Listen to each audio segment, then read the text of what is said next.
Boa tarde a todas, boa tarde a todos. Estamos aqui com o nosso 8º encontro da formação continuada em Educação Especial na Perspectiva Inclusiva. Hoje nós temos o tema, né, o aluno com transtorno do espectro do autismo, e temos uma convidada muito especial, a doutora Marguerita Mídia Cocovia, mais conhecida como doutora Magui, e que é psiquiatra e mestra em Educação Especial pela UFSCar. Está aqui comigo também o Fábio Deodato, que vai ficar monitorando, me ajudando aqui a monitorar o chat. Vocês, né, das perguntas, colocações que vocês fizerem ao longo da live. E... Opa! E estamos recebendo, né, nós sabemos que a plataforma está atrasada, tá? Com esse reinício das atividades presenciais, nós ficamos bem assoberbados aqui, tanto o Fábio como eu, mas esperamos já regularizar ao longo dessa semana aí de feriado. E agora eu passo para a doutora Magui, e aí ela fica à vontade para se apresentar melhor, e eu tenho certeza que vai ser uma live extremamente rica, porque é uma pessoa extremamente competente nesse assunto, né? Eu sou suspeito para falar. Então, Magui, por favor. Muito Seja muito obrigada, Henrique. bem-vinda. Muito obrigada pelas palavras, Henrique, Fábio, muito obrigada. Eu agradeço demais a vocês, a presença de todos, e quero, assim, contribuir um pouquinho, né, com o trabalho que a gente vem desenvolvendo, e quem sabe a gente pode juntar mais forças, né, para trabalhar com as pessoas com autismo, que desafiam o nosso trabalho, né? Cada dia que passa, a gente percebe que o que a gente sabe é muito pouco ainda para atender todas as pessoas. E essa história não vem de agora, né? Ela vem de muito tempo, porque as pessoas com deficiência foram sempre excluídas das nossas vidas, né? Uma época em que eles eram até designados para ir embora, para morrer, tinha lei para isso, imagina só. E ainda hoje nós temos um ranço dessa época, né, de achar que as pessoas que são deformadas na aparência, né, são incapazes de aprender, ou que têm alguma situação diferente, né, do que de todos nós, não podem ser incluídos. Mas eu diria assim, ainda que a gente acabou sabendo da dificuldade que pode ser se a acessibilidade não for obrigatória, eu posso dizer para vocês que sem acessibilidade não haverá inclusão. A inclusão, ela é fundamental para que as crianças realmente possam, né, ter um acesso àquilo que elas precisam.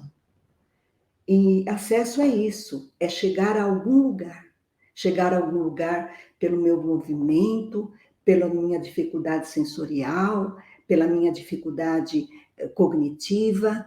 Se eu não tiver meios, né, para me apoiar, eu realmente não posso chegar a lugar nenhum, porque eu não vou ter acesso. E eu diria que essa função não é só da educação, né, gente? Essa função também é da assistência, porque nós temos que ter recursos na comunidade para isso, nós temos que ter recursos na saúde, né? E a cultura que pode desenvolver os talentos que todos nós temos, né? É só saber realmente encontrá-los para contemplar a diversidade que nos forma, né? O capacitismo, por exemplo, é algo que ainda nos assola, né? Onde você tem atos de discriminação, de opressão, ou se são inferiores, ou, ao contrário, são heróis, são gênios, né? E isso vai depender muito da dimensão atitudinal de cada um de nós, né? Então, quando você vê, como temos nesse quadrinho aqui, né, uma pessoa que está tendo um movimento aí no computador, muitas pessoas acabam dizendo, nossa, que coisa incrível, nossa, que... Mas isso é acesso, né? E enquanto a gente ainda tiver esse olhar, né, nós ainda estaremos valorizando as diferenças. Então, inclusão é abrir porta, é ter acesso aos recursos, é acesso a uma leitura transdisciplinar. O que eu estou querendo dizer isso? Eu quero dizer que na escola, na saúde, na vida, né, a gente precisa se unir de recursos do desenvolvimento de cada criança. A criança tem um desenvolvimento do crescimento dela, e isso depende da psicologia, isso depende da fonoaudiologia, isso depende da fisioterapia. Então, quando eu posso me colocar menos deficiente para atender uma criança, quando eu entendo dos recursos que ela necessita para o desenvolvimento dela, a escola se programa. Porque o aluno é da escola, não é assim que a gente fala? Então, se a acessibilidade é um direito, será que não seria o nosso dever de tê-los? De saber mais como se desenvolve um comportamento numa criança ou a fala numa criança para que ela realmente tenha a possibilidade de crescer dentro dessa unidade escolar ou da unidade de saúde ou assim, na unidade que é a própria vida. E ele aí sim seria protagonista. Já está mudando, gente, já está mudando, porque lá para trás o modelo médico falava das dificuldades, não é verdade? Dificuldade, dificuldade. E hoje, olha que coisa interessante. Fizemos há muito tempo um exercício para separar a pessoa do deficiente, né? Então, aquela leitura de ele grita porque é deficiente, ele grita porque é autista, ou ele grita porque não sabe falar. É isso que nós temos que começar a pensar. É isso que eu chamo de entender o desenvolvimento da criança. Ele não grita porque é autismo, porque no diagnóstico de autismo não está escrito o autista grita. A pessoa com deficiência cognitiva grita. Ela grita porque ela não consegue ter um outro acesso. E cabe a nós o quê? Dar uma comunicação alternativa a essa fala, se ela não puder ser desenvolvida. Então, isso envolve acessibilidade atitudinal. Não adianta. Isso envolve uma acessibilidade pragmática, onde as leis realmente são obedecidas, onde a gente acredita que isso é um direito. Porque não adianta só falar que é um direito. É preciso ter ação para ser um direito. Então, quando eu falo do autismo, e eu começo a falar do Léo Kanner, e hoje nós sabemos das causas multifatoriais, nós sabemos que é realmente uma situação neurológica, né? Olha o que começou a acontecer desde aquela época, onde 1 em cada 2.500 tinham autismo. Hoje nós sabemos que o autismo pode existir entre 1 em 88 pessoas. Por quê? Porque o nosso conhecimento se ampliou, porque mais pessoas notaram os primeiros sinais e procuram ajuda, porque nós já vemos que em lugares que tem uma saúde melhor, né, um acompanhamento melhor, as pessoas conseguem, né, ter um atendimento mais precoce para que essas crianças melhorem, né? E além da amplitude do critério diagnóstico, também fez com que mais pessoas, na verdade, fossem diagnosticadas com autismo, né? E muitas pessoas com distúrbio no desenvolvimento cognitivo também foram diagnosticadas como problemas de retardo mental, mas na verdade poderiam ser só pessoas com autismo. Mas, de qualquer maneira, nós sabemos que hoje o autismo é um conjunto de alterações muito complexas do desenvolvimento, com prejuízo na interação, na comunicação, nos padrões de comportamento restritos, estereotipias de origem neurobiológica e precoce. Então, logicamente, que caíram por terra, né, toda aquela culpabilidade que se dava à questão emocional. E eu não estou dizendo isso que nada vai interferir, lógico, no aprendizado da criança. A parte emocional é absolutamente importantíssima e rica, né? Mas nós sabemos hoje que existem realmente situações, né, que ainda nos desafiam, e nós percebemos que no diagnóstico de autismo nós temos uma nós temos uma diversidade de comportamentos, né? E hoje nós temos que ver que o sistema permite o diagnóstico de autismo junto a outras condições também, coisa que nós não tínhamos no passado, como o Kanner, né? Então, o diagnóstico diferencial, veja bem, nós temos uma comorbidade, muitas vezes outras doenças neurológicas ou psiquiátricas associadas, como é o TOD, né? Como é o TDA, né, que todo mundo conhece, que é aquele transtorno de oposição desafiante, e mesmo o transtorno de déficit de atenção e hiperatividade. Mas mesmo com o diagnóstico precoce, gente, muitos padrões desse diagnóstico se mascaram, porque o espectro é muito amplo, né? Nós podemos ter pessoas com características muito leves de dificuldade de comunicação, dificuldade de interação, às vezes alguns tiques motores, né? Até pessoas que não falam, pessoas que acabam até tendo distúrbios de comportamento intensos, porque não conseguem usar a comunicação dentro de um padrão que todo mundo entenda. E isso, logicamente, acaba dificultando o nosso diagnóstico, mesmo quando a gente faz ele muito precocemente, mesmo quando a criança é muito pequena, desculpem. Né? E às vezes você acaba fazendo o diagnóstico na vida adulta, tá? Só que para fazer um diagnóstico, eles tiveram que começar na infância. E o problema é na interação social, onde você tem essa dificuldade de iniciar o diálogo, de compartilhar emoções, de se engajar em conversas.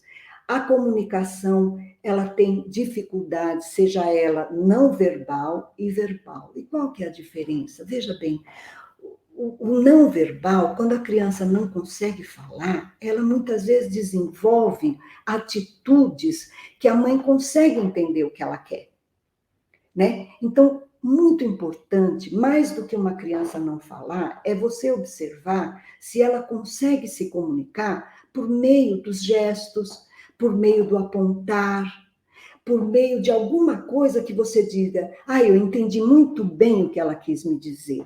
Isso acontece com muitas crianças com dificuldades cognitivas. Às vezes elas não falam, mas elas conseguem expressar de uma outra forma.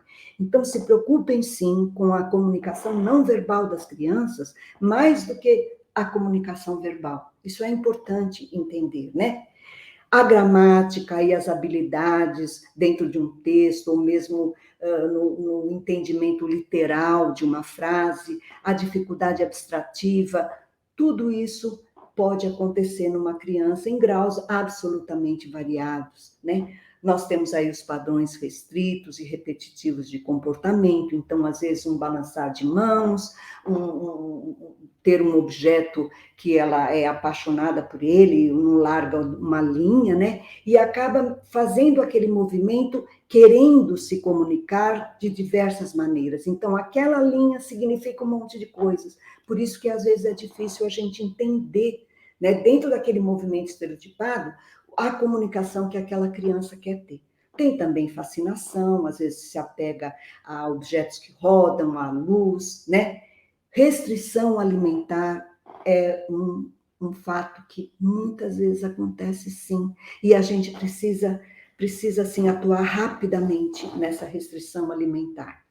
Mas olha que interessante, tanto o manual diagnóstico do DSM-5 quanto a CID-10 tiveram uma revolução nessa forma de olhar, né?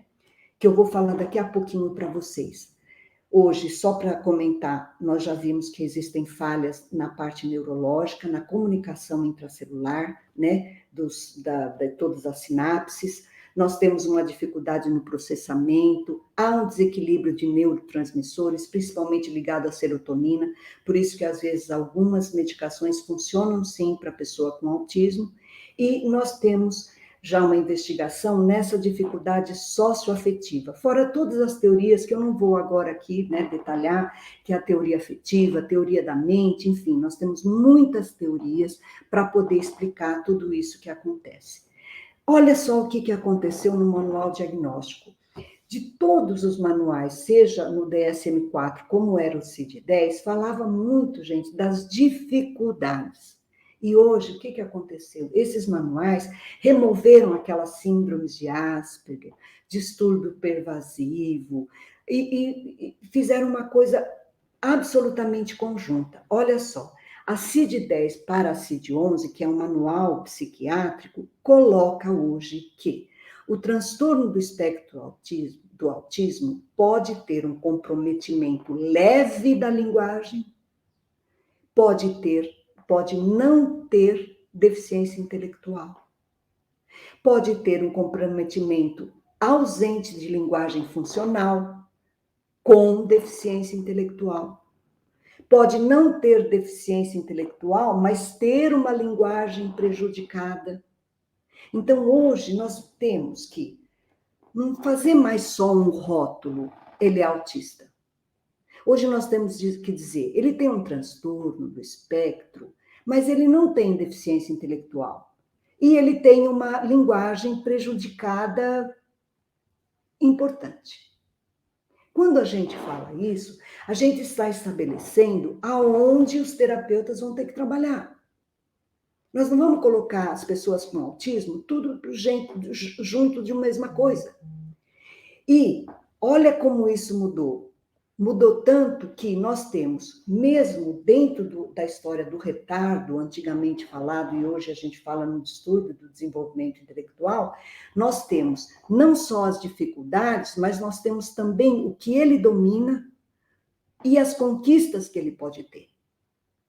Numa pessoa que tem um distúrbio intelectual moderado, eu não posso falar só das dificuldades que ele tem. Eu tenho que dizer que ele domina as habilidades básicas, o autocuidado, e domina também, pode dominar muitas coisas práticas. E ele pode conquistar até um emprego com apoio. Olha que diferença que é. Como eu digo assim, a medicina evoluiu um pouquinho, né? Agora não é mais só um rótulo, mas é dizer, olha, vamos trabalhar nisso. E até o profundo. O profundo diz, tem uma habilidade restrita ao concreto, mas precisa ser aplicada a comunicação alternativa e ampliada. Olha a nossa responsabilidade, gente, enquanto educadores. E ele pode conquistar um suporte em ambiente supervisionado. E da mesma forma, o DSM-5, ele colocou numa escala o domínio de conceito, o domínio social e o domínio prático de cada dificuldade intelectual. E por que eu estou falando de deficiência intelectual se eu tinha que falar de autismo? Porque o autismo, dentro do espectro, eu posso ter uma deficiência mental leve. Eu posso ter um distúrbio intelectual. Eu posso ter até um distúrbio intelectual moderado. E saber, por exemplo, que na pré-escola ele não vai acompanhar tanto, mas na pré-escola, quem tem um distúrbio intelectual leve pode sim acompanhar os amigos. Então, vai ser um dever do professor, do educador, e não só do educador, quando eu falo educador, eu falo de todo mundo, né? Eu falo do médico, eu falo de todas as pessoas envolvidas para desenvolver o ser humano, né? Então, eu não posso mais dizer assim, ele tem deficiência, por isso não adianta, não, eu tenho que saber o que eu tenho que fazer com ele. E eu tenho que dar as competências a essa pessoa. Se ele é leve, ele tem que aprender tudo aquilo que está em azulzinho, ele tem que aprender. Entenderam isso? E assim, olha, a cada... Então, tem uma parte que é azul, quer dizer, o que quer dizer que é uma parte azul? Que ele sabe fazer. Outra verde, que ele precisa de uma supervisão. Outra amarelinha, que ele precisa de um apoio maior. E, finalmente, algumas coisas que são muito difíceis para ele conquistar. Como é difícil para todo mundo. Dentro da visão do espectro do autismo, nós temos, dentro de um teste que se chama CARS, a gente tem todas as situações que são difíceis e que têm que ser melhoradas quando a gente trabalha com uma criança com espectro do autismo. Uma delas é o relacionamento. Então, veja só, se eu sei que um problema é o relacionamento e que esse relacionamento numa criança típica é apropriada, mas numa criança que tem um autismo severo, ele tende ao isolamento, eu sei aonde eu vou intervir para que esse relacionamento vá para um moderado ou vá para um leve. E para isso eu tenho técnicas. Para isso eu tenho que usar esquemas de comportamento para mudar essa forma de agir dessa pessoa. Se ele não tem dificuldade na imitação, olha, ele pode imitar palavras simples, bater palmas, mas muitas vezes a gente recebe para avaliar uma criança porque ele imita só palavrinhas, ele fica batendo palma, mas isso não significa necessariamente que ele tem autismo. Porque às vezes uma criança que tem esse tipo de sinais e sintomas, gente, faz parte de um desenvolvimento que está um pouquinho mais lento, entendem? E não é uma criança que não te olha nos olhos, ela pode ser extremamente tímida, vamos dizer assim. Então, é muito importante observar que todos nós podemos ter sintomas, como seria numa resposta emocional. Uma criança, por exemplo, que o outro instiga ele, né, e ele tem uma resposta brutal, é porque, na verdade, às vezes ele foi instigado. Então, como a gente vai avaliar, né, toda essa intensidade de sinais e sintomas dentro de uma pessoa tida como espectro do autismo?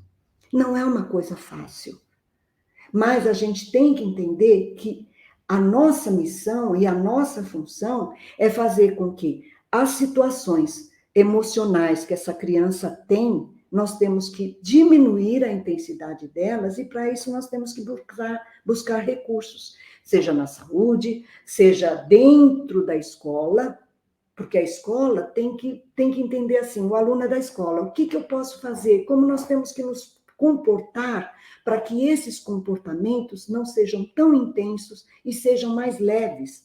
Como nós vamos fazer isso, né? Eu sei que não é uma coisa fácil, mas essa foi para isso que nós escolhemos, não é verdade? Trabalhar. O nosso trabalho é esse. E assim é na expressão corporal, assim é no uso do brinquedo, na adaptação a mudanças, né? Tem crianças que não se adaptam, muda de professor, ela entra em crise, né? Muda de amigos, ela sofre. Então, a gente tem que saber como lidar, como esse menino usa o olhar. O fato dele não olhar para você não quer dizer que ele não gosta de você. É que às vezes é difícil ele olhar para você. É só isso. Mas ele te ouve, ele está te vendo. Todos nós temos visão lateral, né? O uso da audição, então, as crianças que põem a mão no ouvido, às vezes a professora fala alto demais. Então, tudo isso nós temos que saber para realmente entender que para inserir a todos dentro de um momento inclusivo, como nós vivemos, nós temos que conhecer essas crianças, independentemente do diagnóstico que elas tenham, né? E, assim, comunicação verbal, a comunicação não verbal, claro que eu vou deixar esses slides para vocês, né? A atividade, uma criança que é hiperativa, como é que eu vou trabalhar? Eu vou alternar momentos de sala de aula com momentos de saída de sala de aula? Como é que eu vou organizar tudo isso, né? E a consistência de inteligência é também uma coisa que a gente pode observar no nosso aluno, né? De uma maneira empírica, claro, mas nós também temos que entender quais são as dificuldades de compreensão dessa criança. E se ela tiver essas dificuldades, o que eu tenho que fazer? Eu tenho que usar imagens, eu tenho que usar comunicação alternativa, para que eu seja o mais clara possível com elas, para que elas entendam aquilo que eu quero dizer. Porque às vezes eu tenho uma boa intenção, eu falo calma, mas ela não consegue, às vezes, processar tudo aquilo que eu quero falar, não é verdade? Então, fica difícil. E quando eu mostro uma imagem, vocês vão ver como isso funciona, né? Como é mais rápido a compreensão da criança. E isso, tem aquela expressão que a gente fala assim, quer que eu desenhe? Então, ela vem daí. Quando desenha, fica mais fácil, é só isso. Aliás, fica mais fácil para todos nós, não é verdade? Mas, enfim, qual é o papel do educador, então? Né, com essa pessoa que nos desafia tanto. Sabe o que o professor faz, gente? O professor ensina comportamento. É engraçado, mas acho que o professor não sabe que ele é um psicólogo nato. Porque a função do psicólogo é instalar comportamento. E o professor faz isso sem saber que faz. Ele instala o comportamento de ler, ele instala o comportamento de escrever. O professor é maravilhoso. Ele recebe uma criança que não sabe fazer o A, e ela faz o A. Como é que ele faz isso? Porque ele é um grande instalador de comportamentos. E, às vezes, ele se assusta com alguns comportamentos disruptivos, tendo a impressão de que ele não pode, ele não consegue lidar com isso. Mas ele instala coisas mais difíceis ainda, gente. Isso é uma coisa linda, é uma coisa fantástica, né, do professor. E quantos alunos não aprenderam coisas que vocês ensinaram, né? Mas, para isso, quando eu tenho um comportamento mais disruptivo, um comportamento complicado, eu tenho que ter alguns objetivos muito específicos, eu tenho que ter uma estratégia de ensino, eu tenho que ter algumas modificações no meu comportamento para mudar o comportamento do aluno ou instalar um novo comportamento no aluno. Então, não há mudança de comportamento, gente, com a bronca. Não adianta dar bronca no aluno, ele não vai mudar. Psicologicamente, isso não dá certo. Porque se ele quer atenção, é o que você está dando para ele. E às vezes o professor não sabe disso. E ele acaba, em vez de reduzir um comportamento inadequado, ele acaba, sem querer, aumentando. Porque ele não foi instruído para estar. Então, a minha intenção hoje não é falar assim, vocês têm que ser psicólogo, pelo amor de Deus, né, gente? Não me fala isso, não. Mas eu queria dizer assim, pensem na capacidade que vocês têm de modificar o destino de uma criança. Né? Vocês são os grandes heróis. Quando a criança sai da casa da família e vai para a escola, ela tem em vocês aquele herói que vai transformar a vida delas, né? Então, o verbo ensinar, ele cria uma série de comportamentos que o professor vai instalar, né? E vai produzir consequências maravilhosas na vida dele. Então, quando o professor diz senta, levanta, empurra isso para mim, quando o professor fala esses verbos, ele está exatamente instalando comportamentos. E algumas crianças têm muita dificuldade de responder a esses comandos ou a essas instruções, né? E aí, se elas não respondem, significa que ele não aprendeu, tá? Então, para que haja aprendizagem, eu preciso da ação do professor e da aprendizagem do aluno. Esses processos, eles são interdependentes. Então, para eu planejar uma mudança nesse comportamento que para a escola ele é disruptivo, eu tenho que primeiro identificar claramente o que eu quero que ele mude. O que ele precisa mudar. E como você vai elaborar o processo e ter um registro de forma que você diga, ele mudou realmente.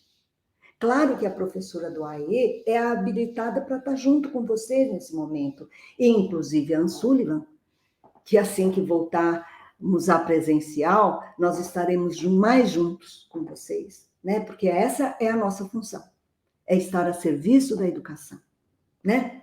Então, nós temos que ter recursos para oferecer esse tipo de ensino. Para que a gente tem que fazer? Primeiro, a gente tem que conhecer o aluno, gente, não tem jeito. Nós temos que saber primeiro o que o aluno sabe fazer. Os interesses do aluno são fundamentais. Nós temos que entender quem vai ser ensinado. Não adianta a professora fazer uma média da sala de aula dela e colocar os ensinamentos dela na média. Ela precisa conhecer cada aluno, o que a gente chama em psicologia de reforçadores. Mas quando eu falo reforçadores, eu não estou falando em bala, eu não estou falando em coisas artificiais só. Eu estou dizendo assim, o que deixa esse menino feliz quando você o elogia, quando você diz que ele é bom nisso, quando você diz, nossa, cara, você aprendeu, estou feliz com o seu comportamento, né? Então, quem é esse menino? O que ele deve aprender, né? E uma coisa muito importante, para que serve aquilo que você está ensinando? Muitas crianças são imediatistas. Elas não têm a paciência de de depois, quando eles forem engenheiros, saber para que serve o teorema de Pitágoras. Elas têm que saber agora, para que serve esse triângulo, professora? O que eu faço com o triângulo? Por que o triângulo é importante na minha vida? Por que o X é importante na minha vida? O que é X, professora? Por que eu tenho que saber o valor do X? Se você não tem essa resposta para a criança, ela não vai querer aprender X. Então, o reforço do ensino, ele é intrínseco ao próprio conceito. Sabe por que você tem que aprender o X? Porque você vai aprender aquilo que você não conhece. Você vai descobrir o que você não conhece. E o X é isso. É aquilo que você não conhece. Vamos tentar descobrir? Ai, mas como que é isso, professora? Ah, por exemplo, o seu salário vai aumentar 10%. Qual é o X que você vai ganhar? Esse é o X do problema. Que as crianças que começam a trabalhar com incógnitas começam a entender que aquele X é o desconhecido e ele pode ter acesso ao desconhecido. Não é verdade? Então, o planejamento da sala de aula, o planejamento da atividade, ela é fundamental. E é isso que nós fazemos também na educação especial. Nós conhecemos a criança, planejamos para ver assim, de que maneira a gente pode levar aquelas dificuldades a serem menores e reforçar cada vez mais as habilidades através das estratégias de reforçamento pessoal. Pessoal, né? Não é o reforço de dar bala para a criança porque ela aprendeu. Logicamente que não fazemos isso, né? Então, reforço não é só prêmio, nota, estrelinha. A gente nem usa esse tipo de coisa, mas é a aprovação social, é o progresso na capacidade, é saber resolver um problema, é entender um texto, né? É esse tipo de coisa que a gente quer que os nossos alunos se sintam felizes. O enfoque amigo é o maior reforçador. Quem tem um amigo na vida tem tudo. Ele é feliz porque tem um amigo. E assim nós temos que ser com os nossos alunos, amigos. E eu não estou falando de ficar pondo gente no colo e fazendo, né, como é que eu vou falar? Fazendo coisinhas tolas. Não, eu estou falando de ser amigo mesmo. Ô, meu amigo, estuda, você vai ficar bem. Cuidado, o aluno não gosta de errar. E tem professor, gente, bom, na minha época era assim, né? Porque eu sou meia velha, não, acho que eu sou muito velha. Tinha professor que gostava de uma nota baixa. Acredita isso? Aliás, Skinner falou muito sobre isso, que naquela época da palmatória, sabe? Os professores castigavam os alunos. E ainda, na minha época, a gente não tinha palmatória, mas tinha professor que adorava dar nota baixa para o aluno. Adorava pôr aqueles X assim de erro, sabe? Não sei por que funcionava assim, mas era muito triste. E hoje nós sabemos que o método sem erro, por exemplo, né? Por exemplo, aqui, olha, aqui está até falando do Skinner, né? Então, o reforço positivo, gente, é o que ensina. É quando você sempre eleva o aluno para dizer, olha, isso você aprendeu. E uma das formas de você aprender isso é você saber algumas estratégias de como você usa esse reforçamento positivo e como você modela as respostas do aluno para eles acertarem. Vocês já devem ter ouvido falar no método sem erro, né? O que é um método sem erro? Magui, Oi. Tem uma pergunta do Lucas Oi. Arantes, Tá. Que diz, boa tarde, um grau muito elevado, onde uma criança tem dificuldades para centrar, se joga, sobe em mesas, cadeiras, chora, isso seria necessário alguma intervenção médica? Olha, eu não descarto nenhuma possibilidade, principalmente se essa criança tiver uma história que eu vou dizer que é uma história de déficit de atenção e hiperatividade. Porque o déficit de atenção e hiperatividade, gente, eu acho que é uma das únicas doenças que tem remédio para isso. Todo o resto, às vezes é paliativo, sabe? A gente, como psiquiatra, ainda falta muito. Mas o déficit de atenção, o que você mais tem que ver é se essa criança ela tem hiperatividade e se ela tem dificuldade em concentração. Às vezes, a criança que tem dificuldade em concentração, ela acaba tendo comportamentos disruptivos, sim, porque ela não consegue se concentrar ou se concentra levemente em muitas situações, né?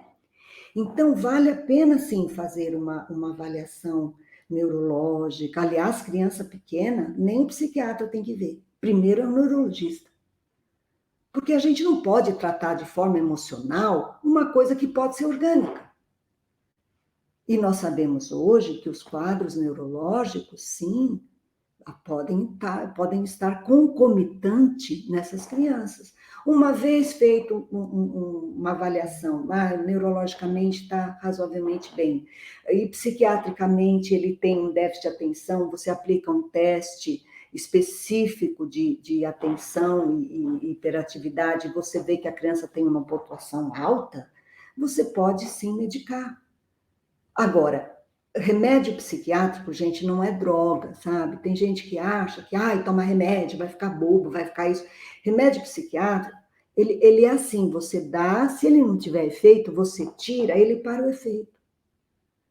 Não é uma droga que você está dando, né? Hoje nós temos medicações muito interessantes que podem sim ajudar o desenvolvimento da criança. Claro, toda medicação tem um efeito colateral, a gente sabe disso. Mas por isso que tem que fazer o acompanhamento médico direitinho e vale a pena avaliar se você vê que o comportamento dessa criança é completamente atípico, né? Tá certo? Então, voltando aqui no nosso caso, né?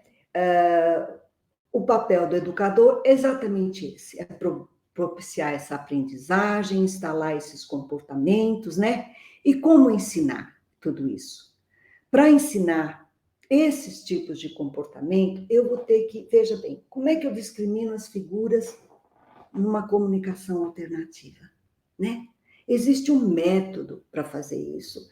Não adianta eu dar um monte de figurinhas para a criança e pedir para ele pegar determinada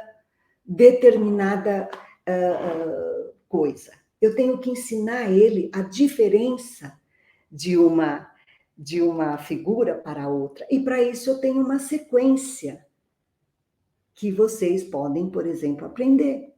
E eu tenho certeza que muitos de vocês usam o PECS adaptado ao currículo funcional, ou mesmo o PECS do Dr. Eli Bond.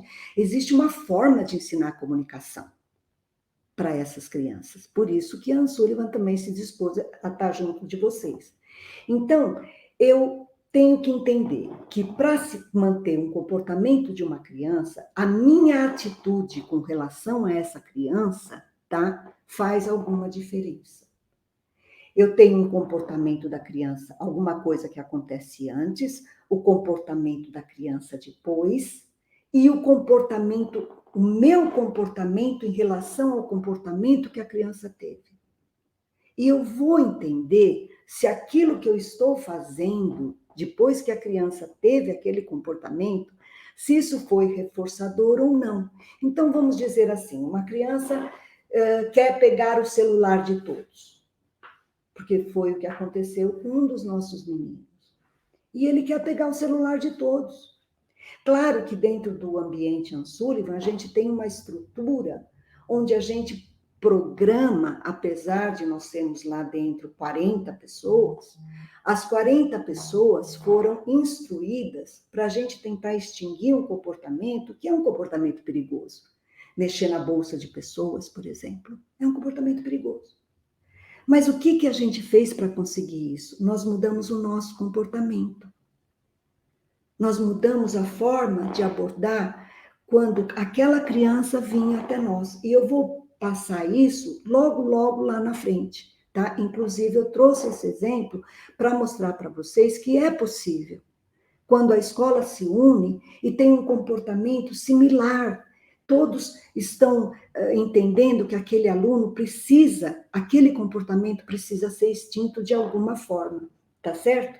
Então, quando eu nego o meu celular àquela criança, quando às vezes eu dou o celular, às vezes eu não dou o celular, eu começo a fazer uma intermitência do meu comportamento em relação àquela criança, o comportamento é instalado.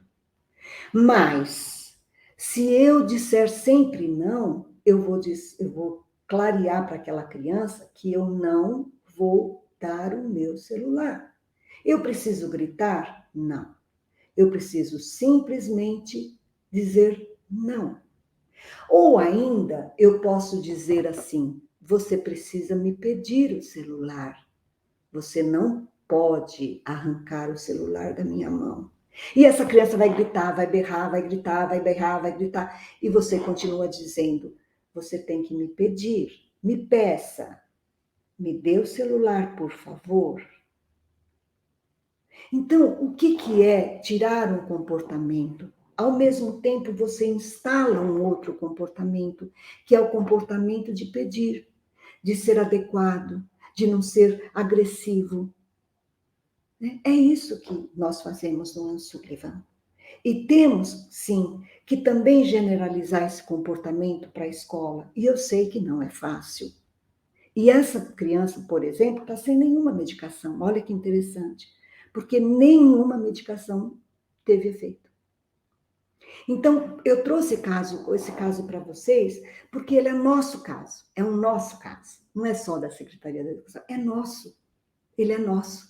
Então, nós temos que estar junto para entender o que vai fazer com que eu possa ensinar, manter, modificar o comportamento, mas eu tenho que olhar as consequências e que essas consequências não reforcem esse comportamento, tá certo? Para que ele realmente mude de atitude, tá certo? Reforçador é igual para todo mundo? Claro que não. Claro que não é. Por exemplo, para esse nosso aluno, o reforçador é recortar, pintar, desenhar, trabalhar com conjuntos de celulares de papel cartão. Cada criança tem habilidades diferentes uma da outra. Então, quando você, ao mesmo tempo que você tira um comportamento disruptivo, você instala comportamentos adequados, ela consegue fazer uma substituição gradualmente para ter atitudes mais adequadas de convivência. É uma coisa rápida? Não, não é uma coisa rápida. Mas eu garanto para vocês que vai dar certo. Não dá certo é a gente não seguir as regras da análise do comportamento, que é o que a gente sabe que hoje trabalha e ajuda a pessoa com deficiência intelectual e a pessoa com autismo, certo? Então, a gente está fazendo estratégias de sucesso e que as pessoas, assim, nos orientam, tá? Então, se você, por exemplo, um exemplo bem simples, ó, por exemplo, se você retira o brinquedo de uma criança, se você dá um brinquedo para uma criança, ela para de fazer birra. Se você retira um brinquedo de uma criança, ela começa uma birra, o que quer dizer isso? Quer dizer que quando você tira alguma coisa, acontece o comportamento, e quando você põe algo, esse comportamento para. Então, esse brinquedo pode ser utilizado como um reforço importante para outras atividades que você quer atuar. Por exemplo, brinque com seu coleguinha com este brinquedo.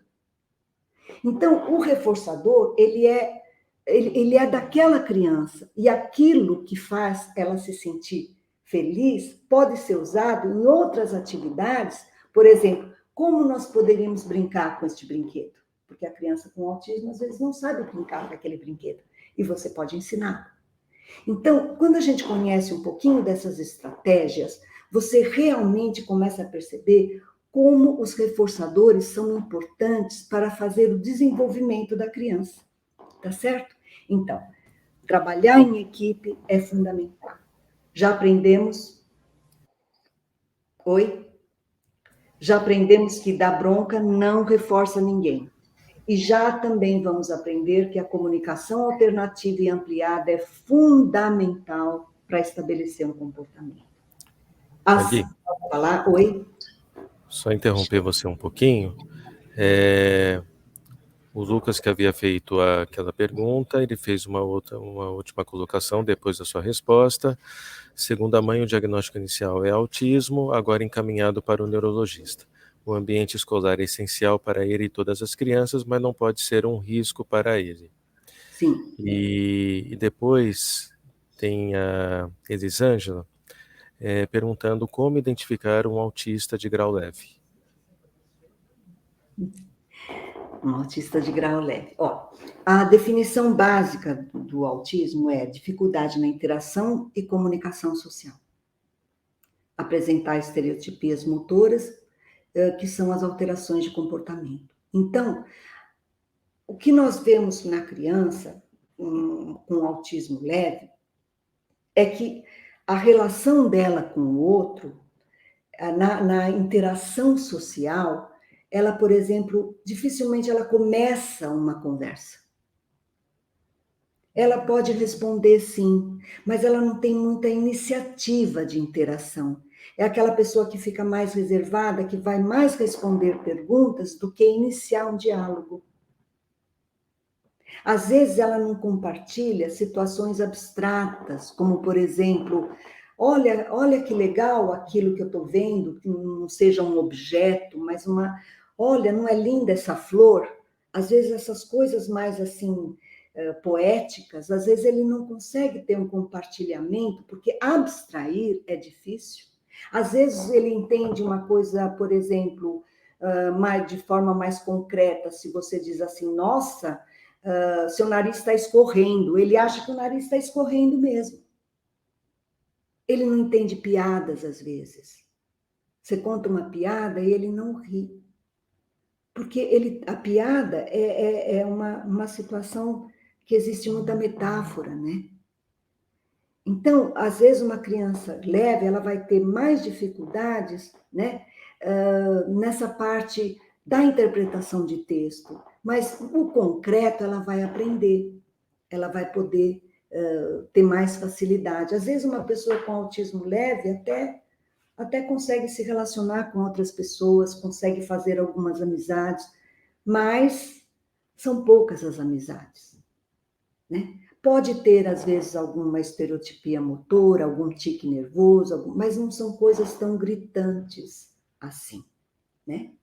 E, da mesma forma, você vai trabalhar todas essas questões que eu coloquei ali, da capacidade imitativa, do relacionamento, para que ela tenha menos ainda, para que ela consiga fazer exercícios e melhorar. Por isso que hoje a gente fala em transtorno do espectro autista e não do autismo. Por quê?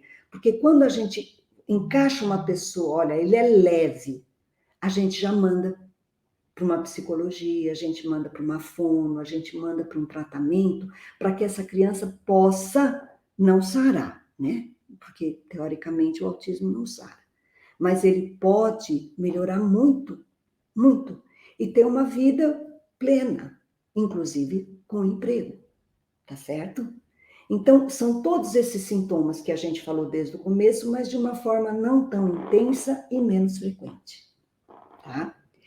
Aqui, gente, olha, eu coloquei para vocês todos os tipos de reforçamento que podem ser também usados para o trabalho em grupo. O reforço diferencial é um trabalho que o professor, desculpa, uma estratégia que o professor deveria conhecer muito. Por exemplo, às vezes o professor fala assim, menino, senta. Não. Isso não deve ser usado numa sala de aula. Ela tem que dizer assim, tá todo mundo sentado? Tá todo mundo sentado? Mas o menino está em pé, certo? Tá todo mundo sentado porque eu vou agora falar uma notícia super importante para vocês. Todo mundo sentado? Porque essa notícia importante que eu vou dar, seja ela qual for, faz com que todo mundo olhe para a professora e sente. E aí ela diz, muito bem, todo mundo sentado, que classe linda. E aí dá uma notícia que ela tem na manga. Então, quando você aponta um aluno, você está fazendo um trabalho que não deve ser feito numa atitude em grupo. Então, as estratégias de trabalho em grupo, dentro da sala de aula, são fundamentais, e os professores têm que, né, ter isso em mente, para que a classe funcione de uma forma mais efetiva, tá? Outra coisa que eu quero falar para vocês, que autismo não é agressivo, o autista não é agressivo, tá? Por favor. Ele tem atitudes que aparentemente são agressivas, e às vezes algumas até podem acontecer sim, mas é porque ele tem déficits, não é porque o autismo dá agressividade. Ele não é uma doença, como tem algumas doenças específicas, que a pessoa fica agressiva mesmo. Tá? Então, por isso que o manejo e a ajuda da educação especial, ela vem muito bem a calhar, tá certo? Henrique, você pode me falar o tempo, por favor? Porque eu falo muito. Agora nós estamos com 50 minutos. Eu tenho mais? Em torno de 40 minutos. 30, Tá 40. bom. Então, gente, olha só.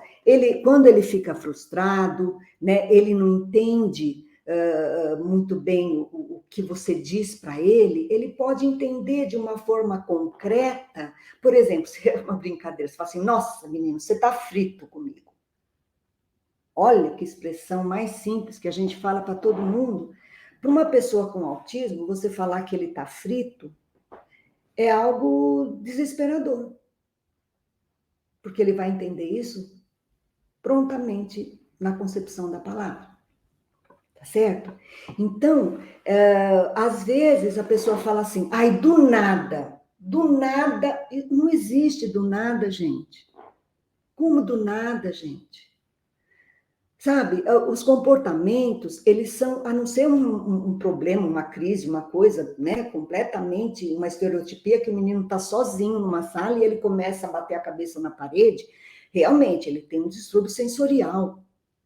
Mas quando existem pessoas perto de uma criança com autismo, de uma criança com DI, alguma coisa aconteceu na visão dele.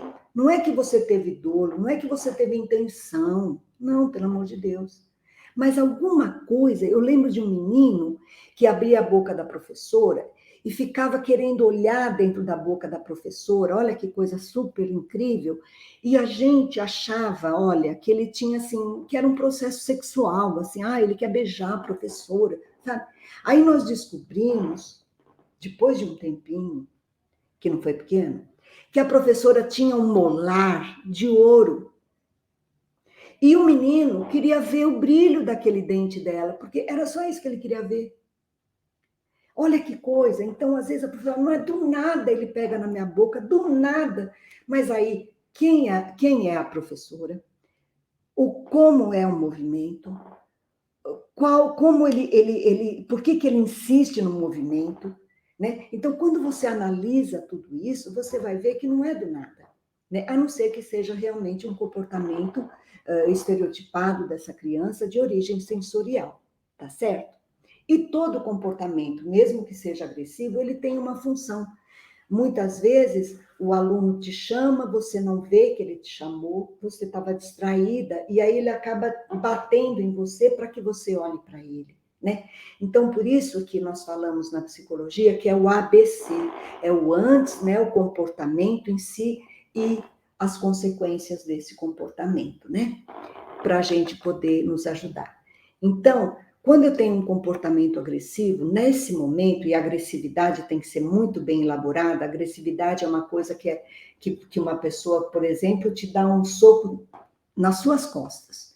Não depende de você ter feito alguma coisa e essa pessoa revidar.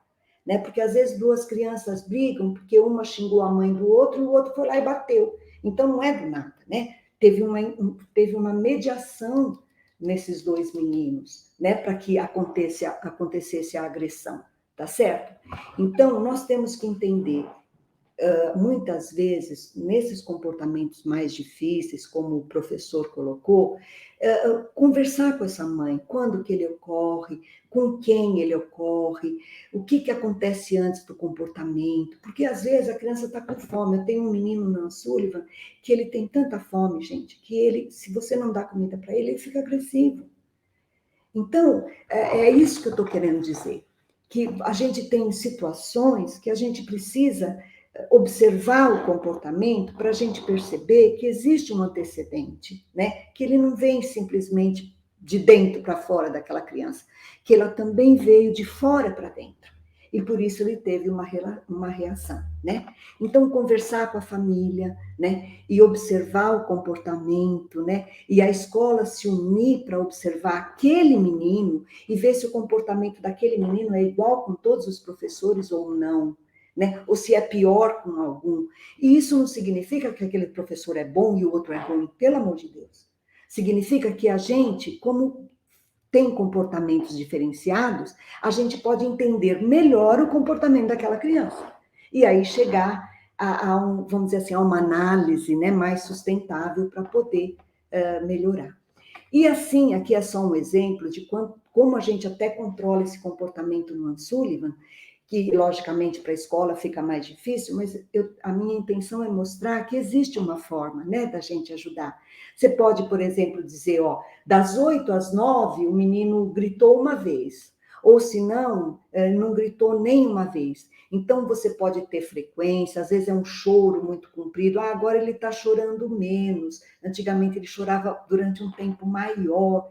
Então, quando você observa o seu menino dentro desses distúrbios de comportamento na escola, você tem como dizer se a tua atitude com relação a ele está diminuindo esse comportamento que você quer retirar, tá certo? Nós temos essas avaliações que nós chamamos diretas, que você observa o seu comportamento do aluno, e também aquelas indiretas, não é verdade? Onde você pergunta para a família. Trago aqui sobre a bronca, tentando dizer para vocês que a bronca pode funcionar como reforçador. Vai para a diretoria, pode funcionar como uma demanda de fuga. Oba, vou ficar lá com a diretora e não vou fazer a tarefa. Então, muitas vezes, esse tipo de situação é uma situação que vai reforçar aquele comportamento e a criança vai fazer aquela mais vezes porque ele não quer mesmo fazer a tarefa, tá certo? Muito importante também a gente perceber que o nosso ambiente físico e o ambiente dinâmico da escola, ele é fundamental. Por exemplo, às vezes, só o fato de você organizar suas carteiras, colocar um menino que instiga mais o outro, mais longe, o menino que bate a cabeça na quina, mais no meio, o menino que não presta muito atenção, mais pertinho de você. Enfim, a própria dinâmica das carteiras de sala de aula, que agora na pandemia eu entendo que é difícil, mas essa estrutura física, né, ela ajuda muito também para você diminuir comportamentos disruptivos. A comunicação, gente, né, a prancha de comunicação em cada mesa de alunos que não conseguem ter uma fala razoável, ela é fundamental, porque ela pode dizer assim, olha, eu quero sair, professora, eu quero ficar um pouco lá fora sozinho, eu quero sua atenção, né? Muitas vezes a fala, a forma como a gente fala, não é claro para o aluno. Então, a professora tem que pensar imagem, sabe? Imagem. Vocês têm que pensar que tem gente que realmente precisa de imagem para compreender. E isso é com muitas crianças, não é só com as pessoas com autismo.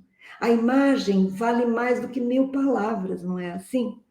Então, é muito importante. Também alternem, assim, dê momentos de descanso na sala de aula. Agora, ó, vamos relaxar um pouquinho, porque aquilo que você ensina precisa sedimentar. Dá esse tempo para os alunos de vocês, não é verdade?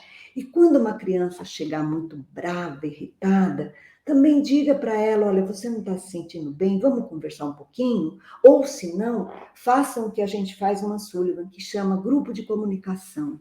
A gente dá 10 minutos, pelo menos, para as crianças, para elas nos dizerem o que aconteceu na casa delas. Ai, como é que foi esse fim de semana? Como é que foi? Que você quer contar? Você quer isso? E aí, você? Nossa, você ficou triste esse fim de semana? Deixa elas falarem sobre os sentimentos. E tenham as figuras de sentimento para que os outros também possam dizer como estão se sentindo.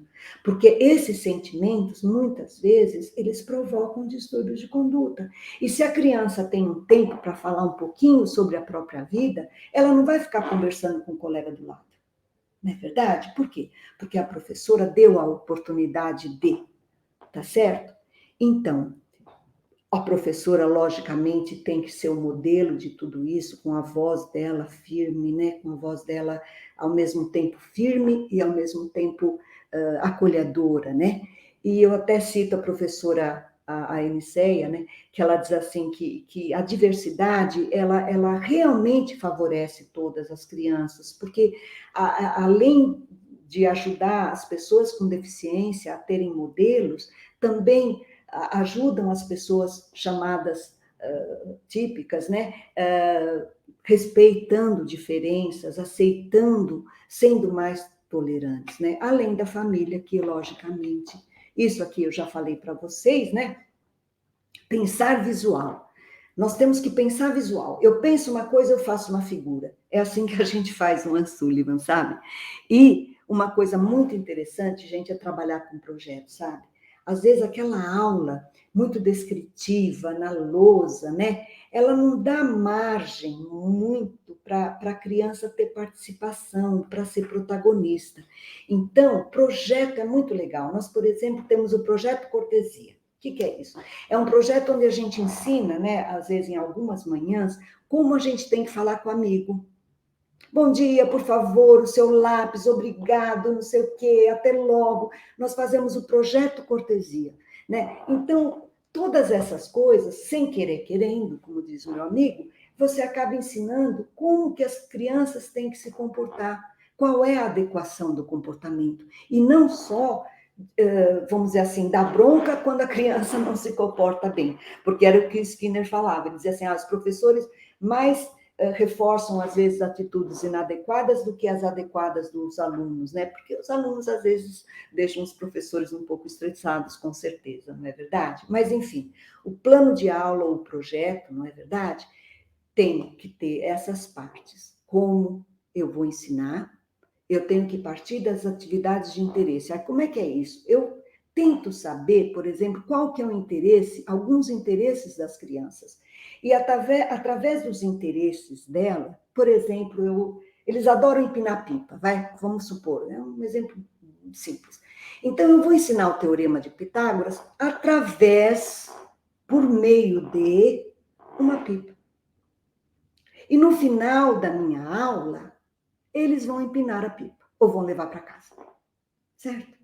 Então, quando eu mostro, o que eu estou fazendo com isso? Eu estou dizendo, olha, o teorema de Pitágoras, que faz um ângulo reto, é usado também para um brinquedo que vocês podem montar.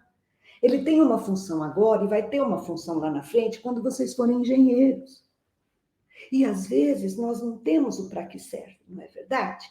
E também não temos algumas estratégias de motivação. Uma delas é o método sem erro, é o nível de apoio, é ter combinados, é usar reforço positivo, é usar o painel com previsibilidade, é usar instruções muito longas, né? Não fala muito, que nem eu estou falando agora, não paro de falar. Não pode, tem que falar simples e simples com as crianças. Vamos fazer isso, não fica falando, sabe aquela mãe que fala muito, que ninguém escuta. Então, simplicidade no falar, mas seja muito objetiva naquilo que você quer que as crianças aprendem, né? E, logicamente, esses níveis de apoio, tudo isso vai diminuindo no decorrer das suas aulas. E uma coisa, parem de pôr muito estímulo na parede. Por exemplo, às vezes eu já fui em lugares que tem a Minnie, a Mickey, não sei o que, A, E, O, B, C, D, não sei. Não, ponham nas paredes aquilo que vocês querem que a criança aprenda naquele dia. Naquele dia, o que você quer ensinar? Então, você vai pôr na parede aquilo. Não vai pôr aquilo que estava, a não ser que você vá realmente falar de novo sobre aquilo. Porque muito estímulo, muita imagem é tão ruim como não ter imagem. Principalmente para uma criança com déficit de atenção. Porque ela olha para todos os lugares e não entende nada. A aprendizagem sem erro é fantástico. Nós usamos muito isso quando a criança não consegue ser o quê? Reforçada. Quando você não consegue falar para ela, parabéns, legal, poxa, que nossa, joia, você fez um monte de coisa, o que a gente faz? A gente faz um método sem erro. A gente dá 2 objetos para uma criança e diz assim, pega o verde, não sei se vocês estão me vendo direito, mas eu estou pondo o verde aqui na frente. Então, ela não tem como errar. Eu digo, oh, que legal, você aprendeu o verde. E depois eu troco. E depois eu vou indo. até que eu possa realmente perceber que ela está prestando atenção naquilo que eu estou falando, né? E um exemplo desse tipo de coisa, isso aqui eu já falei, né, dos combinados, adaptação, tudo isso, eu vou deixar tudo para vocês, você, quer ver, eu quero chegar aqui na aprendizagem sem erro, esse aqui, por exemplo, é um exemplo, ó. Podemos facilitar. Se eu faço copia a letra A, então aqui eu estou colocando o A maiúsculo e o A minúsculo, certo?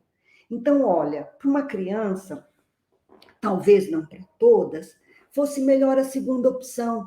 Copie só o A maiúsculo, ok? Aqui, circule a vogal A. Aí eu tenho o A maiúsculo, o A minúsculo aqui, aqui, aqui. Não, eu vou circule ou aponte o A. Aí eu coloco tudo em letra maiúscula. É mais difícil dele errar. E se ele não consegue ainda isso, eu diminuiria mais ainda e aumentaria a dificuldade aos poucos, certo? Aqui, circule as figuras que contêm a letra A, por exemplo. Eu coloco a arara e o milho. Quando eu falo milho, ele não escuta a letra A. Então, a probabilidade dele circular a arara é maior. É isso que nós usamos muitas vezes, né, no Ansullivan, para que a gente leve o aluno num crescente e ele possa realmente errar menos. E nesse errar menos, eu tenho a oportunidade de dizer, cara, você tá super legal. Então, é isso que a gente, cada aluno vai aprender com um tipo de método, não é verdade? Bom, então aqui um resumo, ó, minimizar os estímulos, evite o excesso de estímulos visuais, não fica enfeitando sala de aula, né? Se você... Um dia eu vi um cartaz assim, sabe? Estava escrito assim, a letra A. Aí, em volta da letra A, tinha borboleta, tinha formiga, tinha não sei o quê. Aí eu falei assim, não é a letra A que você quer que ele aprenda? Então, tira essas borboletas, tira esses enfeites do lado da letra A. Porque ele não vai entender essas figuras. E, às vezes, para a pessoa com autismo, ele vai se fixar numa figura e não vai aprender exatamente aquilo que você quer que ele aprenda. Tá certo? Níveis de apoio. Olha, apoio físico, apoio parcial, apoio gestual. Vamos escrever a dica verbal, supervisão até que ele consiga fazer sozinho.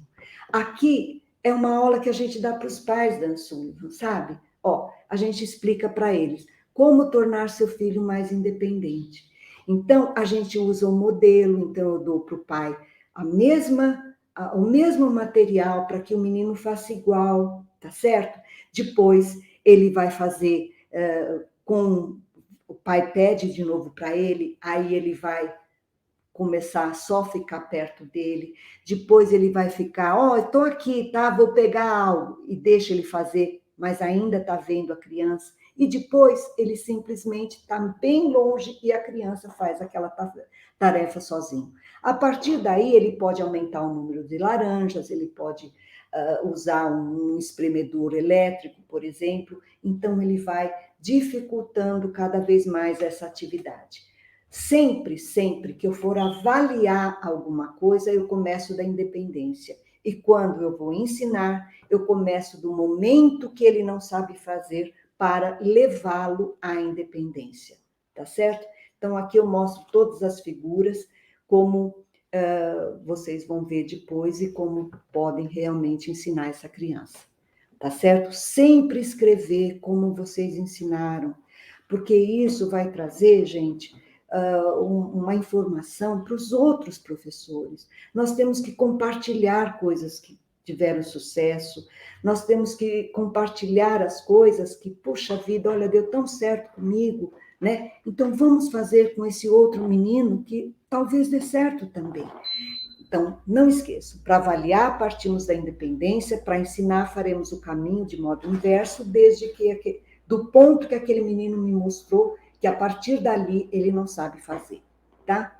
Habilidades sociais, eu já falei para vocês, o que seria aquele projeto cortesia, mas o que seria importante nesse trabalho de projeto de habilidades sociais? Por exemplo, o menino que é muito hiperativo, funcionalize o motor dele. Se ele é hiperativo, ele vai, por exemplo, ou pega o lanche dos outros, você vai ensinar ele a pedir. Se ele começa a correr sem destino, você vai ensinar pega, pega, e ele vai ter que bater lá na frente na figura que tem o nome dele.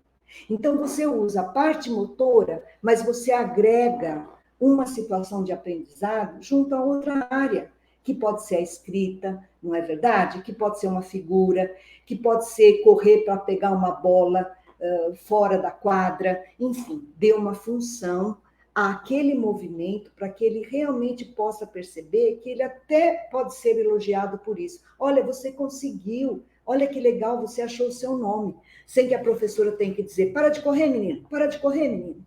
Família e escola tem que andar junto, né, gente? Acho que eu não preciso nem reforçar muito isso, mas tudo aquilo que vocês veem na escola, que vocês conseguem fazer com os filhos de vocês, com os alunos de vocês, passem para os pais, mostrem também as coisas boas que essas crianças fazem.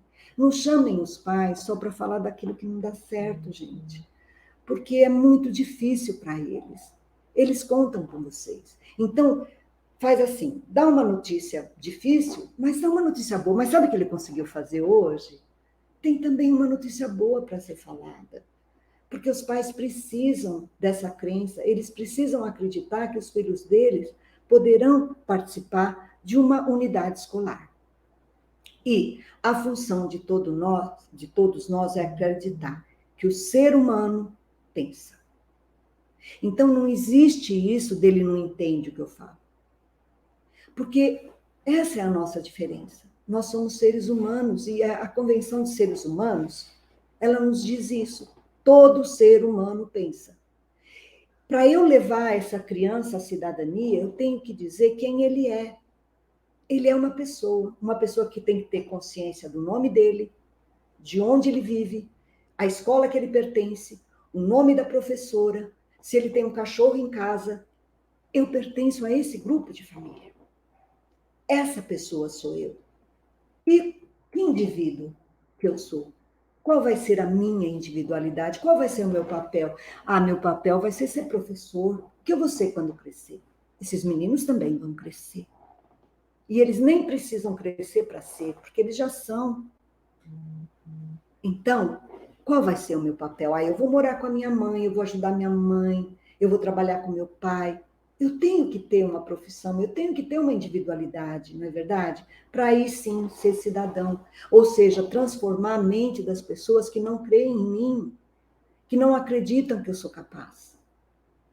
Isso é cidadania. É quando eu transformo o pensamento de alguém que vê uma pessoa de 30 anos de idade e, Deus o livre, fala assim, nossa, que lindinha, pelo amor de Deus. Como às vezes a gente ouve ainda. Não é verdade? E assim, para educar rumo à cidadania, nós temos que entender por que nós escolhemos a nossa profissão. Por que a gente foi ser professor? Por quê? Por que eu fui ser psiquiatra e educadora? Eu não posso dizer que isso é difícil para mim, mas eu que escolhi. Eu devia ter sido outra coisa, não é verdade? Mas eu fui escolher justo isso. A minha mãe dizia isso. Por que você foi ser psiquiatra? Eu dizia assim, não sei também direito, mas eu gosto. E eu vivo com esses desafios. E vocês também escolheram ser professores. A missão de vocês é porque eu estou aqui. Por que vocês estão na rede regular? Para apoiar uma criança para ser adulta. E por isso que toda a escola precisa ter gestão e aplicar políticas públicas. E não está isso só no papel. Está isso nas atitudes dos diretores, de todas as pessoas, não é verdade? Desde a Secretaria da Educação até a pessoa que limpa aquela escola. Também é uma educadora.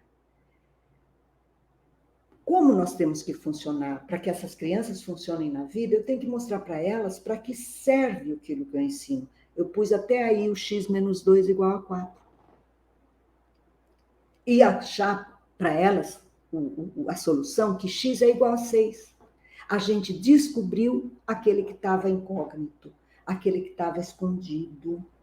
E vocês sabem a palavra atividade, de onde ela vem? Ela vem de um latim que fala activos. Ai, que lindo! Ativo significa, eu tenho que ser protagonista da minha atividade.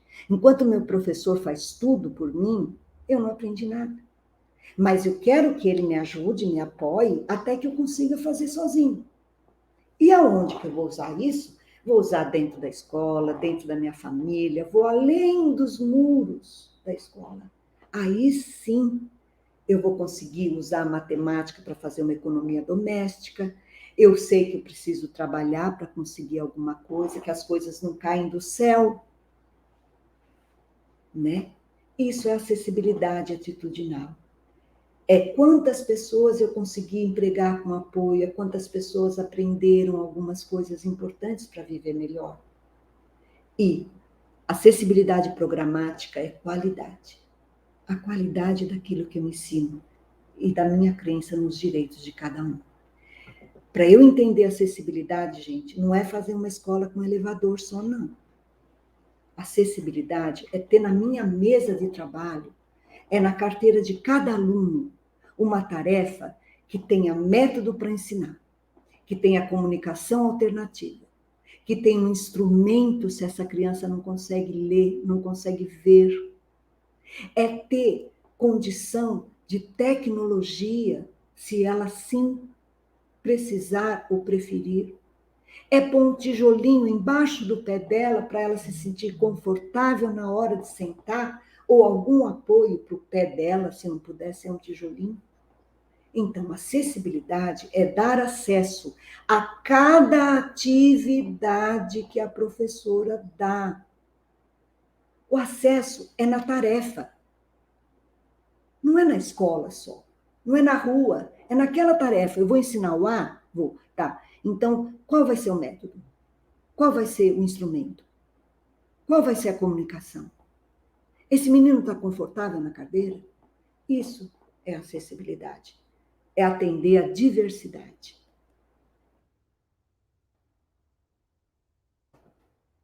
E dessa forma, eu vou ensinar para essa criança, desde a pré-escola, uma coisa que ela vai usar quando ela crescer um pouco, uma coisa que ela usar quando ela for mocinha, e ela também vai usar quando for adulta.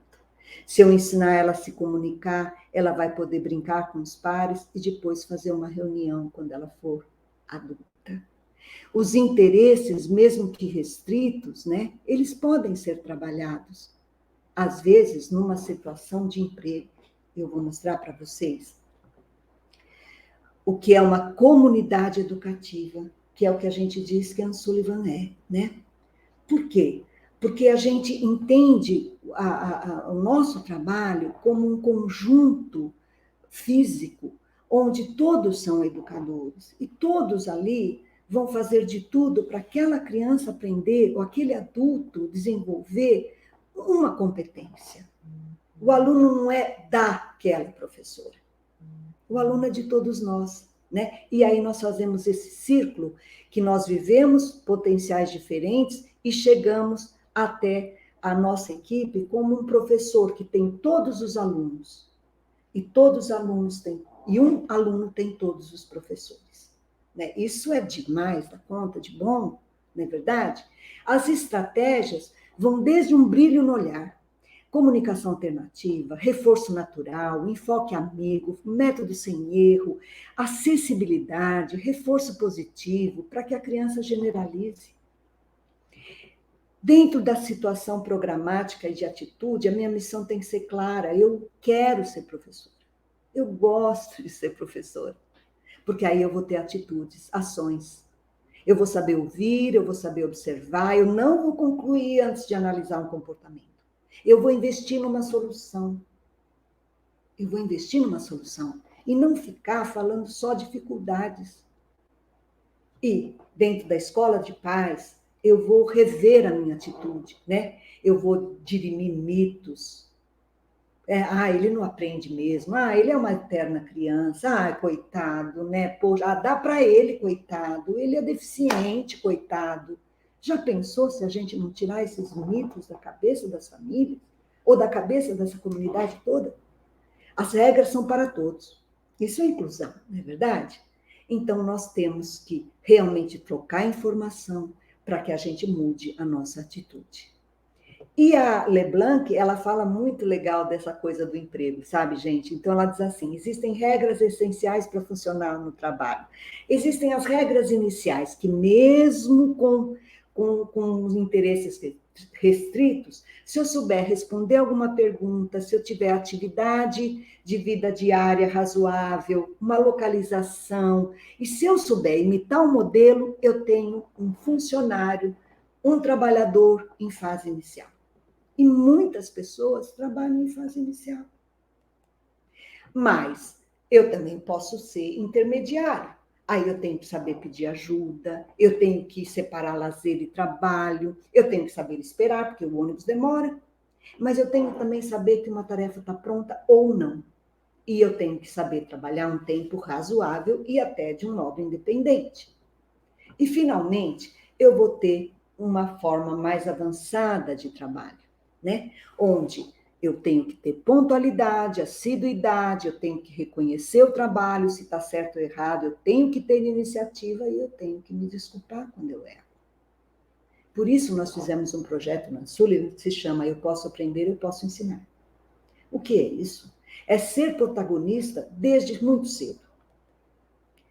Aqui, por exemplo, nós temos alguns meninos que, num projeto de plantação, onde a gente colocou uma série de circunstâncias para eles, eles puderam ser protagonistas daquela tarefa, sendo colaboradores com os amigos, falando com imagens, né? Aqui instalando PECs, trabalhando em grupo, trabalhando em casa com a mãe, repetindo a mesma atividade, usando o computador, e o próprio menino dando aula para o grupo de alunos. Esse dia é você que vai ensinar o que você aprendeu. E é exatamente isso que nós colocamos na nossa internet, gente. É o PAP, onde não é mais o professor que ensina. Quem ensina é o aluno. Então, esse preparo do arroz, o outro é a dança, então você tem uma aluna aqui em cima e a outra fazendo. Aqui o pai dando instruções em casa. Aqui o menino ensinando como se escova o dente. Aqui o Renatinho ensinando como se faz uma cama, como se faz uma omelete e simplesmente 68% dos nossos meninos durante a pandemia usaram máscara. E agora nós estamos com 78% usando máscara, mesmo aqueles que se diziam não usar. Dentro do PAP, você tem aqui uma adulta ensinando, uma outra amiga ensinando. E olha que lindeza esse filminho da mãe. É uma pessoa, vocês devem conhecer, ela está na rede, ela tem autismo. E olha que lindeza de mãe.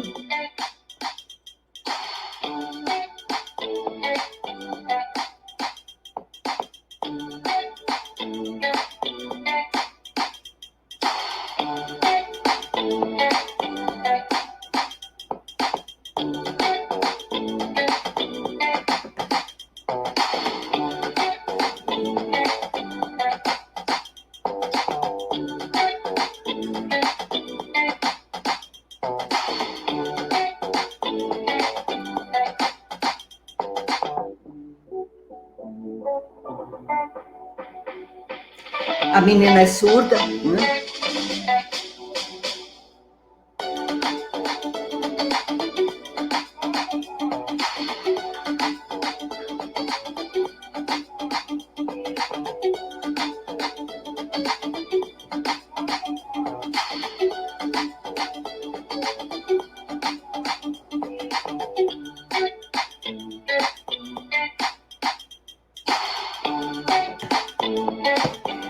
A mãe dá o modelo e ela já faz agora. Não é a mãe que faz, é ela que faz. Isso é diminuir níveis de apoio.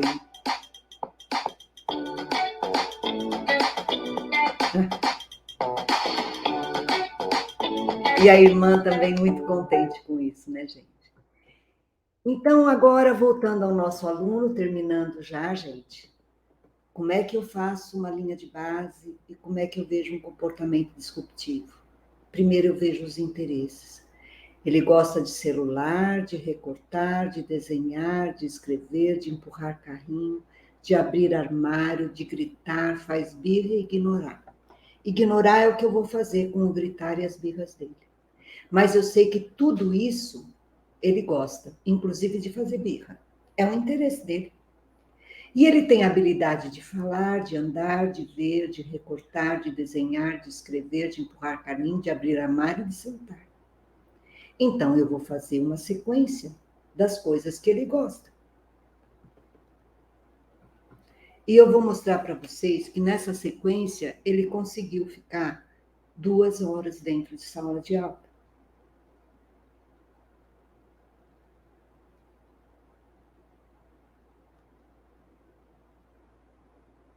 Com amigos que foram se aproximando lentamente, pedindo para sair por meio das figuras de comunicação, apesar dele ser verbal, ficou mais claro para ele, com as figuras de comunicação, o que ele deveria fazer. E ele diminuiu a ansiedade brutalmente. Nós começamos o procedimento, colocamos até um notebook do lado, porque achávamos que o notebook seria especial para ele. Mas ele não deu nem bola. Ele queria mesmo era recortar e conversar com as figuras. E não eram poucas, né, gente? Nós chamamos um técnico da comunicação que trabalha com a gente, porque a gente achou que ele seria o melhor professor. Não éramos nem nós.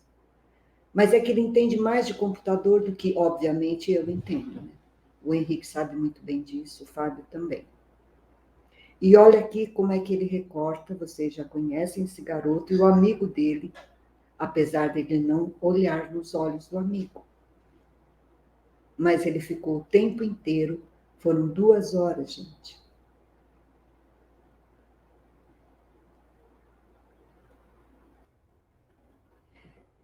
Agora eu vou tentar mostrar para vocês as filmagens.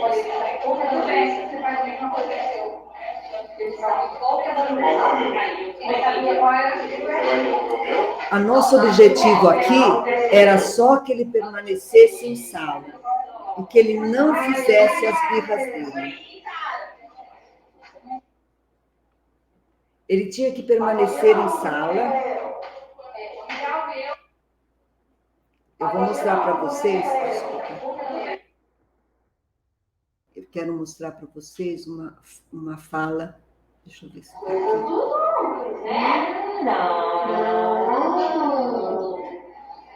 Você tem ações aí, ó. Legal. O que mais, Rica?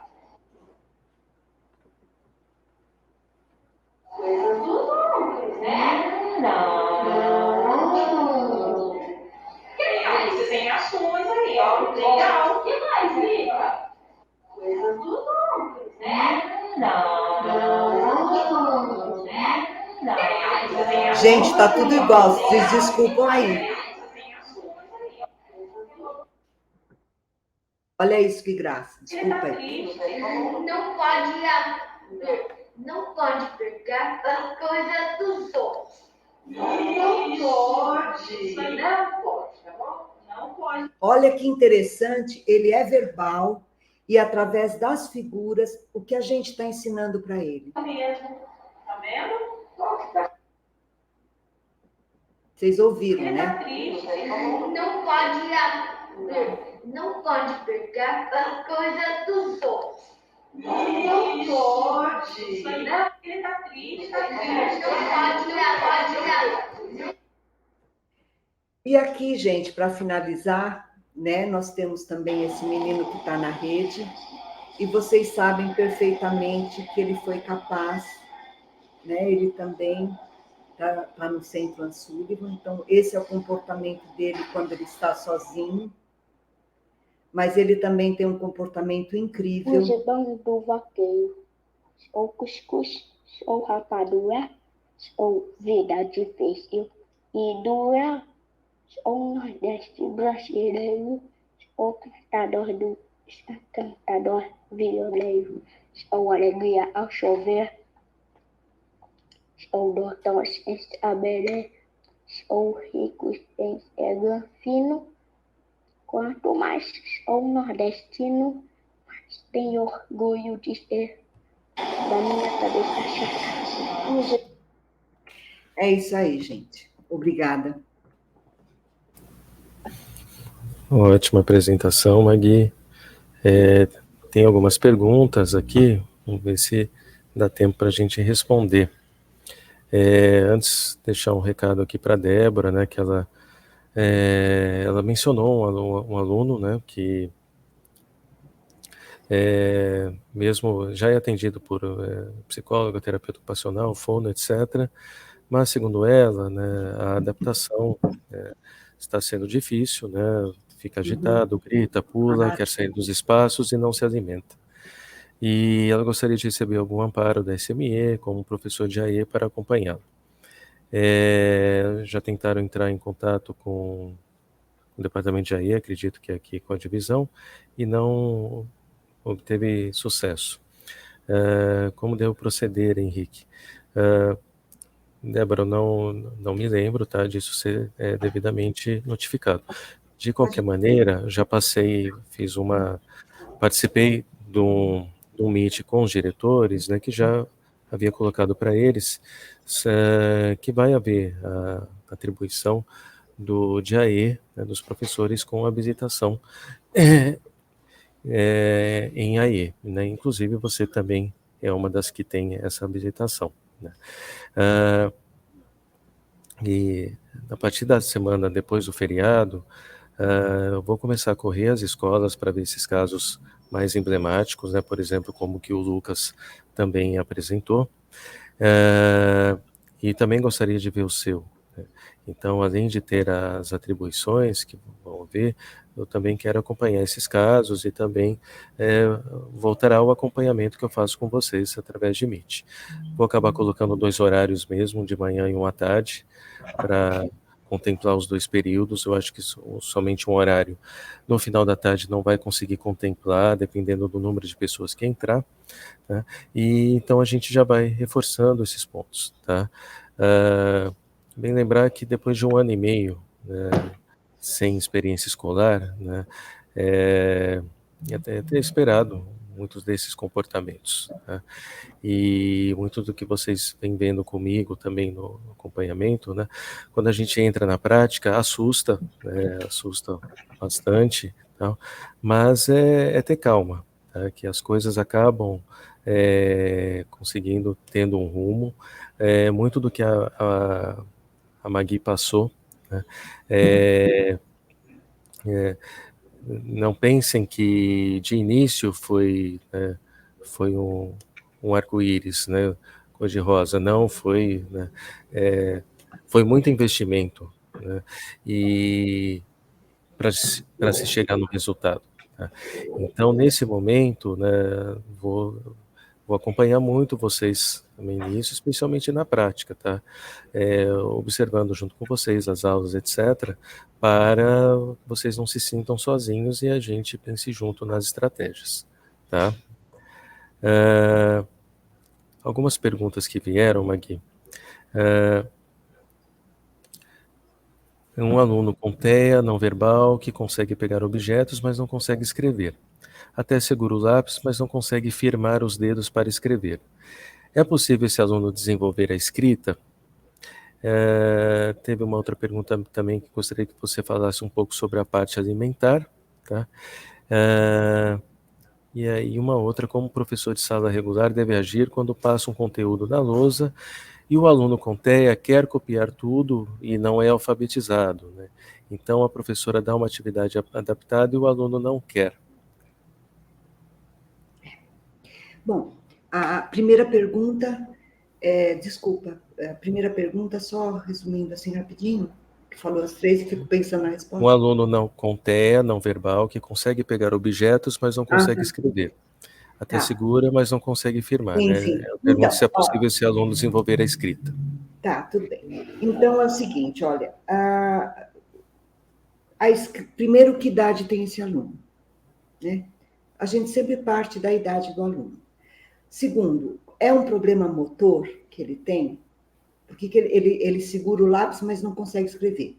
Terceiro, ele pode escrever no computador?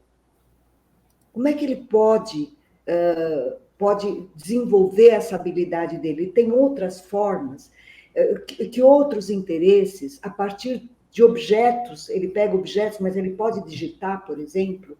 Então, fazer uma avaliação muito assim, particular desse aluno, para a gente tentar entender se ele poderia, por exemplo, usar um tablet. Hoje, os recursos de comunicação, de escrita, são muito grandes, né? Para a gente ver. Mas uma avaliação motora desse aluno talvez fosse muito interessante para a gente saber, né? A questão da restrição alimentar, nós também fazemos algumas orientações da seguinte forma. Nós temos que ter uma sequência, uma listagem dos alimentos que a criança gosta. Então, por exemplo, ela gosta de ovo, ela gosta de tomate, ou ela gosta de pão, ela gosta... E a partir daqueles alimentos que ela gosta, o que a gente faz é, primeiro, planejar uma aula sobre as possibilidades de escolha de outros alimentos e de substituição, que nós chamamos de um kit alimentar, que a gente até pode enviar para vocês e ser usado, a gente usa muito isso na Sullivan. E a outra coisa é transformar a base dos alimentos que ela gosta em outras formas de prepará-los. Então, por exemplo, eu tinha um menino que só comia pizza. Então, era a massa com o tomate e com a mussarela. Então, nós começamos a fazer um macarrão com tomatinhos e queijo. Depois, nós passamos para outras tortas que levavam esses alimentos. E começamos a acrescentar alimentos semelhantes nesses outros procedimentos. E ele aceitou perfeitamente, porque tinha um gosto muito parecido com aquele primeiro alimento que ele tinha, entendeu? Mas nós temos o kit alimentação, que é um planejamento pedagógico que a gente faz para ampliar o repertório da criança. E está à disposição no Sullivan, se alguém se interessar. E a última pergunta, Henrique, por favor, é sobre menino... que copia da lousa, né? Isso. Que copia da lousa sem parar, olha. Ele quer copiar, mas não é alfabetizado. E aí parece que a professora tem toda uma atividade adaptada e o aluno não quis. Mas ele não copia da lousa por quê? Segundo ela, porque ele não é alfabetizado. Mas ele não pode copiar do jeito dele? Sim. Pode? Acredito que ele é pode isso. Copiar, né? Ele pode copiar do jeito dele. E aí, a partir da cópia do jeito que ele copia, você pode usar imagens, não é? Então, quando você faz, por exemplo, desenha uma laranja e você diz, escreve agora laranja. Às vezes ele tem um jeito dele escrever laranja, né? Com símbolos, nós precisamos ver qual a fase que ele está.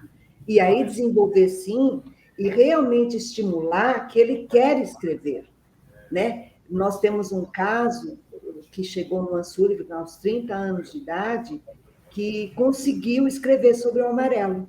Você lembra, né, Henrique?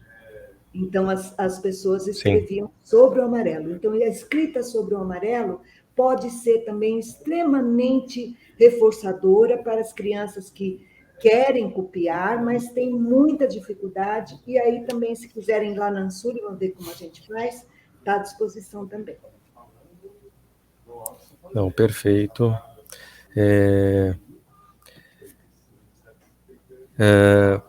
Acho que a gente já pode ir encerrando aqui, mas lembrar também que qualquer outras perguntas, tá, que vocês quiserem passar,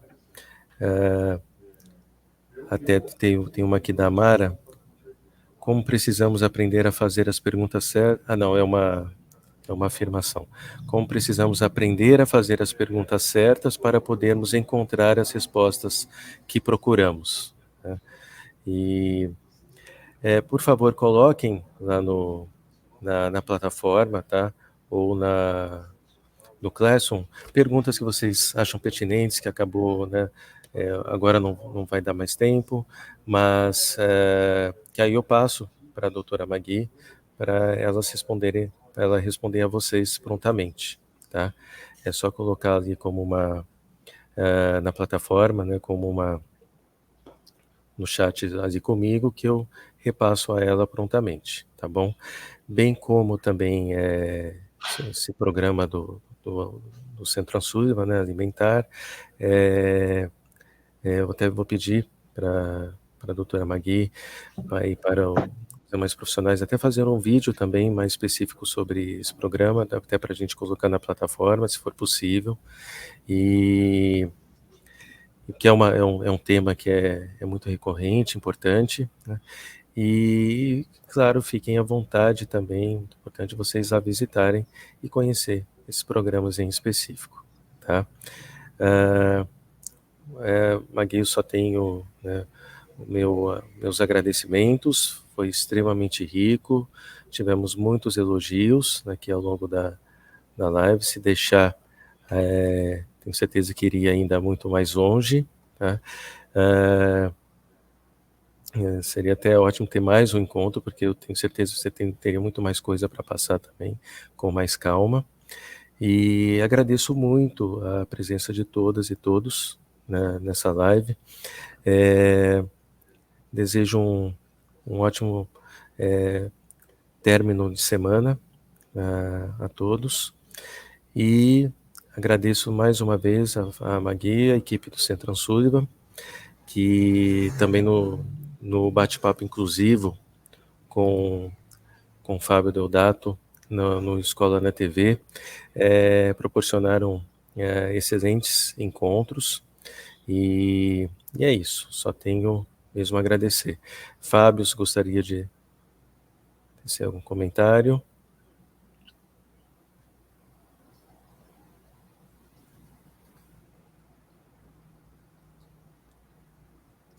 Só abrir o seu microfone. Pronto. Dificuldadezinha aqui no computador para ativar o microfone, mas agora foi. Acompanhando a live com muita emoção, né, Henrique? Logo antes da gente começar, eu já havia falado que seria uma live especial, assim como tantas outras que nós trazemos aqui com o seu conteúdo específico, não é? Uma live de um tema muito, assim, trazido ao foco, né? Trazido à mídia, trazido às famílias, e acho isso bom, né? Para as pessoas irem se apropriando mais do tema. E ninguém melhor que a doutora Magui para estar aqui tocando nossos corações. Ela toca muito meu coração com a fala dela, porque é uma fala teórica, uma fala séria, mas também é uma fala prática, respeitosa, sensível. Então, tenho certeza que, assim como eu, muitas pessoas se sentiram profundamente movidas, né? Chamadas a fazer ainda mais pela pessoa com autismo, pela pessoa, não é? Deixando a deficiência sempre aí fora desse problema do capacitismo que tem nos abraçado. Só registrar aqui para a doutora, como o Henrique falou, muitos, mas muitos elogios, assim. A gente foi separando aqui no chat, mas se a gente for falar, a gente fica aqui uns 15 minutos e muitas palavras bonitas. Então, queria agradecer também a todos os professores que escreveram essas palavras tão bonitas aqui para nós e principalmente para a doutora Magui, e dizer que estou muito feliz que a gente se encontra numa próxima oportunidade aqui na formação. Obrigada. E é isso. Bom, vamos encerrando mais uma vez. Até o nosso próximo encontro. E aqui mais uma vez, obrigado. E até já, gente. Tchau. Obrigada, gente. Beijão.